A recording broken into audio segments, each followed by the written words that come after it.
सस्यश्यामला मातरं वन्दे मातरम् शुभ्रज्योत्स्ना पुलकितया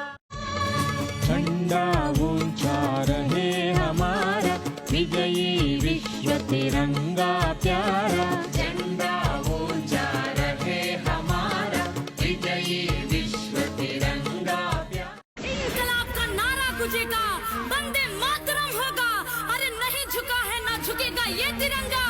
जब तक एक भी हिंदुस्तानी के सीने में दम होगा